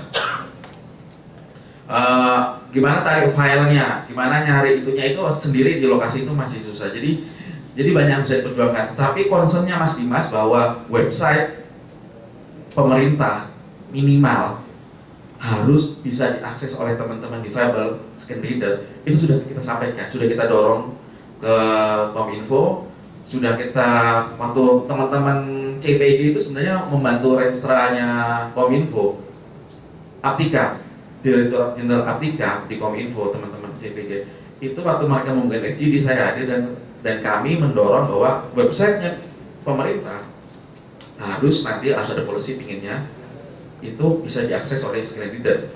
Itu minimum requirement itu kita dorong ke situ. Nah ini misalnya, mohon maaf ke Mas Dimas belum bisa lihat, nanti saya akan kasih linknya. Ini adalah contoh percakapan di IGF Global yang bisa diklik, nanti muncul risalah-risalahnya itu ada macam-macam.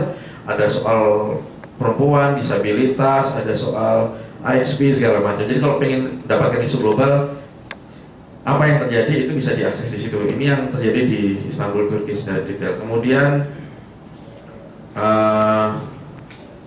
tulisan saya nggak baca.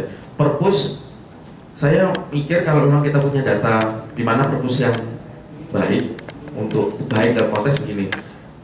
Ini relawan TK dan teman-teman yang lain itu biasanya bikin acara keliling ke daerah-daerah, bikin pelatihan. Jika bisa ada lokasi yang bisa kita barengin kampusnya, kenapa nggak kita bikinnya di perpusnya, kenapa nggak kita bikin di perpustakaan aja?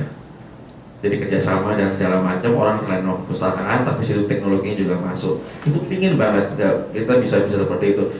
Kami di Tebet itu punya perpustakaan kecil dan tapi memang susah cari pembacanya, cari bukunya mau banyak. Kita punya buku ratusan tentang internet, tapi cari yang bacanya emang susah, itu masih itu. Lainnya barangkali itu saja. Terakhir tentang Aceh. Aceh itu unik. Jadi kemarin ICWOT itu 3 hari yang lalu habis pelatihan di Jogja. Untuk teman-teman Komnas Perempuan ada 30 aktivis pegiat perempuan, pegiat hak asasi perempuan dan perlindungan anak. Kami lihat perbandingannya dengan setahun lalu, kami buat pelatihan di Aceh. Di Aceh sama dengan Komnas Perempuan, pesertanya adalah sekitar 20-an, 30-an perempuan, dari pegiat perempuan, dari perempuan yang HIV AIDS, positif HIV AIDS, perempuan LGBT, perempuan dan anak dan segala macam.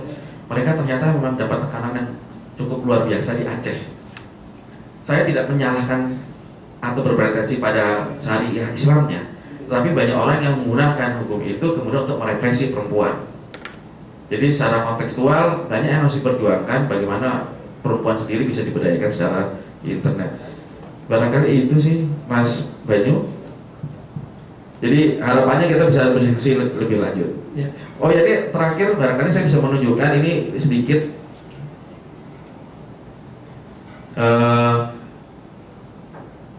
karena pertempuran berikutnya adalah di legislatif. Teman-teman tahu kan bahwa Pak Tif sudah mengundurkan diri dari kementerian, tapi pindah ke DPR Komisi 1. Ya, dan kita nggak, saya sih buta politik, mau ada koalisi merah putih dan segala macam, tapi koalisi megapiksel, maaf nggak nyebut merek, koalisi megapiksel, dan Pak Atif akan di koalisi megapiksel pastinya. Dan ini masih dummy, belum ini segala macam, dibantu Mas Renafit, tolong tadi malam dikebut gitu ya. Ini ide yang kami akan jalankan lebih dulu, bukan karena kami pingin duluan, tapi pingin proven dulu. Kalau jalan pasti akan, ini sama teman-teman Elsa yang kita mau coba dorong, yaitu apa? Karena pertempuran sekarang ada di legislatif juga, maka kita siapkan platform yang nanti akan bisa ini semua masih ini ya, ini masih logo segala macam masih itu. Kita akan buat kayak gini mekanismenya. Jadi nanti ICT Watch akan concern di Komisi 1 urusan, kalau Komisi 1 meeting sama Kominfo, kita akan taruh orang setiap meeting, kita rekam, kita rekam full kemudian kita taruh di YouTube, risalahnya kita minta kita taruh di internet, jadi semua orang bisa merhatikan risalah rapatnya, siapa yang hadir, terus berita yang terkait, video rapatnya. Jadi kita akan buat seperti itu. Elsa akan fokus di Komisi 3 soal undang-undang segala macam. Jadi nanti kita akan coba dulu tes kedua platformnya segala macam, karena itu perlu tanggung jawab masing-masing pihak. Karena kita akan buka ke teman-teman civil society, kalau mau boleh, tapi harus ada orang sendiri yang rekam, tapi kita kasih tahu prosedurnya, uploadnya ke sini dan segala macam, jadi muncul, kemudian kita bisa sama-sama mengawasi, dan ini free of charge dan segala macam. Tapi kita akan testing dulu. Ini tujuannya adalah legislatif juga perlu kita awasi, karena udah mulai gitu. Kira-kira begitu. Terima kasih, Mas. Oke, terima kasih. Dan satu hal mungkin terakhir tadi menyambung dengan yang Mas Doni bahwa kita akan meneruskan ini. Saya juga saya juga undang teman-teman untuk join di forum komunikasi kisah di mailing list ID Config. Jadi nanti mungkin saya akan invite ke email yang ada di daftar hadir. Nanti silakan kalau yang mau ini tinggal di accept, kalau yang tidak mau tinggal di reject. Jadi itu yang mungkin. Jadi di situ nanti kita akan membahas ini terus secara lebih kontinu dan istilahnya bisa membuat langkah atau mungkin kata Mas Doni itu keberlanjutannya seperti apa. Kita masih punya satu sesi lagi, tapi ada coffee break juga di depan. Jadi silahkan saja diambil kemudian bawa masuk coffee breaknya, kopi dan snacknya di samping ya, di sebelah sini. Ya, jadi jangan ngambil yang sebelah sana nanti dimarahin orang. Punyanya orang ada di samping sebelah sini. Ya teman-teman bisa ngambil kopi kemudian balik ke sini. Nanti kita akan diskusi lebih lanjut di sesi kedua bersama Mbak Sita Lasmi. Saya kasih waktu 5 menit ya, sambil sekalian menyantai.